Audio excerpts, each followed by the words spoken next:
दोस्तों, क्या आप भी इस बात से परेशान हैं कि आप जो भी पढ़ते हैं वो आपको याद ही नहीं रहता?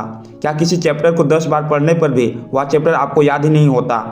शायद आपकी क्लास में कुछ स्टूडेंट ऐसे भी होंगे जिनको मात्र एक बार पढ़ने से ही चीज़ें याद हो जाती है, और जब भी ये टीचर क्लास में बच्चों से चैप्टर के बारे में क्वेश्चन करते हैं तो उन कुछ स्टूडेंट का हाथ हमेशा ऊपर ही होता है और वो हर क्वेश्चन का जवाब देने के लिए तैयार रहते हैं। तो आखिर ऐसा कैसे होता है कि एक स्टूडेंट किसी भी चैप्टर को चाहे कितनी भी बार पढ़ ले, उस चैप्टर को याद ही नहीं कर पा रहा है, और दूसरी तरफ मात्र एक बार पढ़ने से ही दूसरा स्टूडेंट क्लास में टॉपर बन रहा है? दोस्तों, मैं खुद अपने स्कूल में हर साल टॉप करता था और मैं भी किसी चैप्टर को मात्र एक बार पढ़कर समझ सकता हूं और उसे याद भी रख सकता हूं। दोस्तों, मैं आपको वो सीक्रेट्स बात बताने वाला हूं जो आपको भी एक इंटेलिजेंट स्टूडेंट बना सकती है। अगर आप मेरी बनाई हुई टिप्स को फॉलो करेंगे तो निश्चित रूप से आपकी क्लास में सब आपसे प्रभावित होंगे और आपकी क्लास में दूसरे बच्चों को आपका एग्जाम्पल दिया जाएगा। तो दोस्तों, अलर्ट होकर इस वीडियो को पूरा देखना, क्योंकि ये वीडियो बहुत ही ज़्यादा स्पेशल होने वाला है आपके लिए। दोस्तों, मैं आपको कुछ टिप्स बताने वाला हूँ।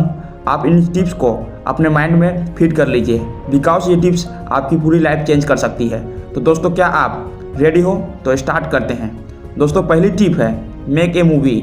जी हाँ, make a movie in your mind about your concept. दोस्तों, ये बात तो हम सब जानते हैं और मानते भी हैं कि जब हम किसी मूवी को देखते हैं तो उस मूवी की स्टोरी शुरू से लेकर एंड तक हमें हमेशा याद रहती है, जबकि हमने सिर्फ मूवी को एक ही बार देखा होता है। इसका मतलब हमें एक गजब की पावर है कि जब भी हम किसी मूवी को देखकर कि उसकी स्टोरी को याद रख सकते हैं, तो क्यों ना हम इस पावर का यूज हम अपनी पढ़ाई में करें। मान लीजिए आप ऐसा कोई चैप्टर याद कर रहे हैं, तो आपको सबसे पहले आपको क्या करना है, उस चैप्टर के बारे में अपने माइंड में एक स्टोरी क्रिएट करना है, एक सीन क्रिएट करना है, और उस सीन को अलग अलग कैरेक्टर्स करने हैं, और कैरेक्टर्स होंगे उस चैप्टर में जो भी टर्म्स यूज किए गए हैं। फॉर एग्जांपल, फिजिक्स में कोई लॉ है, आपको वो याद करना है। अब आप अपने माइंड में एक मूवी क्रिएट कर लीजिए और उस लॉ को डिस्कवरी किसने की थी, कैसे हुई थी, वैज्ञानिकों ने कितने साल तक उस लॉ को साबित करने के लिए कितने प्रैक्टिकल्स किए, तब जाकर ये फिजिक्स का लॉ बना। तो अगर आप इस तरीके से अपने माइंड में हर टॉपिक से रिलेटेड एक एक मूवी रहेगी, तो आपके हाथ में कंट्रोल होगा कि अब आप जब चाहें अपने माइंड में उस मूवी को प्ले कर सकते हैं और किसी भी सवाल का जवाब दे सकते हैं। और सबसे बड़ी बात ये हो जाएगी कि आपको अपनी पढ़ाई इतनी इंटरेस्टिंग लगने लगेगी कि पढ़ाई का प्रेशर अभी आपके माइंड में इतना हावी हो रहा है वो पूरी तरीके से ख़त्म हो जाएगा। तो दोस्तों, अब बात करते हैं दूसरी टिप की। दोस्तों, दूसरी टिप का नाम है टीच समवन। दोस्तों, फर्स्ट टिप तब तक काम नहीं आएगी जब तक आप इस सेकेंड टिप को फॉलो नहीं करेंगे। तो दोस्तों, मान लेते हैं आपने मेरी फर्स्ट टिप को अच्छे से फॉलो कर लिया और आप अपने माइंड में एक पूरे चैप्टर की मूवी क्रिएट कर लेते हैं। अब अगर आप उस मूवी को अकेले अकेले देखते रहे तो क्या आपको मज़ा आएगा? क्या आप बार बार उस मूवी को अकेले देख के बोर नहीं हो जाएंगे? तो इस सिचुएशन में आपको क्या करना चाहिए मैं आपको बताता हूँ। क्या आप अपने क्लासमेट के साथ उस मूवी को देखकर एंजॉय नहीं कर सकते? ये तो फैक्ट है ही। अगर हम अकेले किसी मूवी को देखते हैं तो उतना मज़ा नहीं आता, लेकिन अगर हम अपने फ्रेंड के साथ देखते हैं तो बड़ा मज़ा आता है। यही सीन पढ़ाई में है।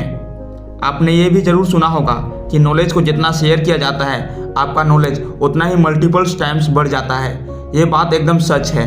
आप जो भी पढ़ते हैं, जितना भी पढ़ते हैं, अपनी क्लास में और बच्चों को भी पढ़ाइए, जिससे वो आपका भी याद रहेगा और आपके क्लास में तारीफ भी होगी। दोस्तों, अब बात करते हैं तीसरी टिप की। दोस्तों, ये टिप कम है लेकिन एक सजेशन ज़्यादा है। आप जो भी पढ़ो उसको वीकली रिवाइज ज़रूर करो या 3-4 दिनों में रिवाइज करो, बट रिवीजन इज कंपलसरी, क्योंकि ये भी एक पढ़ाई का नियम ही है। और ये बात एकदम सच है कि आप किसी चैप्टर को चाहे कितना भी याद कर लो, आपको उस टाइम तक वो चैप्टर याद हो जाएगा, लेकिन आप उसका रिवीजन नहीं करोगे तो आपकी सारी मेहनत बर्बाद हो जाएगी और पानी फेर सकता है। तो इससे पहले कि आपके सारे क्रिया कराए पर पानी फेर जाए, रिवीजन ज़रूर कर लेना। तो दोस्तों, ये थी मेरी टिप्स जो कि मैं अपनी खुद स्टूडेंट लाइफ में फॉलो किया करता था, और किसी का तो मैं नहीं कर सकता, लेकिन मैं इसी टिप्स के साथ क्लास में फर्स्ट आया करता था। तो उम्मीद करता हूँ ये वीडियो आपको लाइफ में टर्निंग पॉइंट साबित होगी। Thank you.